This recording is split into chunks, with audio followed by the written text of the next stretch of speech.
ৰাজ্যিক ভাষা কি? সেই অসমীয়া।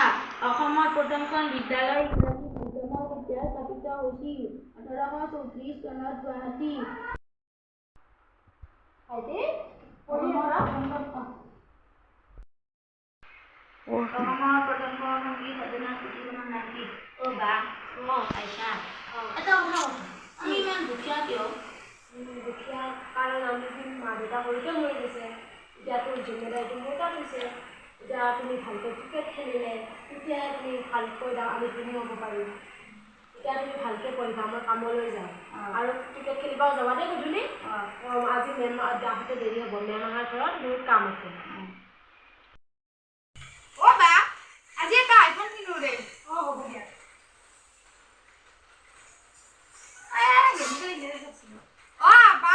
আৰু এটা কথা কচোন, তাত ইমান পইচা আহি কৰ পৰা? তুমি পিছত গম পাবা দিয়া।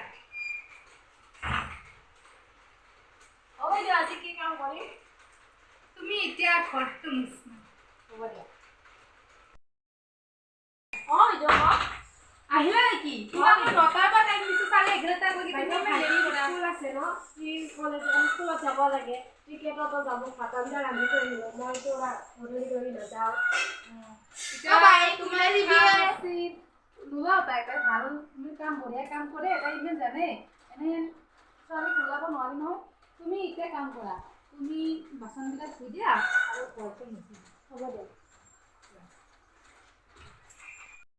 প্ৰব্লেম আছে অলপ, আৰু এনেকুৱা ঘৰ দুৱাৰ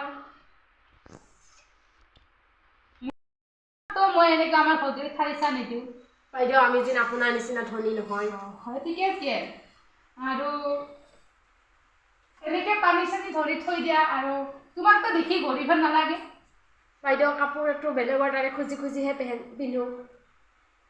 আমাৰ ঘৰতে দেখি পাই ঘৰটো মুচিব নোখোজে। তোমাৰ তাতে মই আহিছোঁ, ইমান গৰীব তুমি। আজিকালি গৰীবৰ এনেকুৱা নাইতো ঘৰ দুৱাৰ। বাইদেউ, কি কৰিম, অকলে ময়ে কাম কৰিব লাগে। বাইদেউ কৰি তেল মাৰি মাৰি বস্তুবিলাক লৈ গৈছা।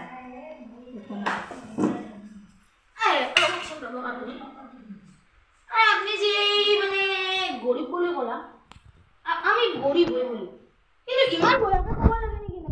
বেয়াকে ক'লো নেকি? বেয়াকে নকয়, কেনেকৈ কৈছা? ভাইটি, তুমি সৰু আছা, সৰু হৈ থাকা।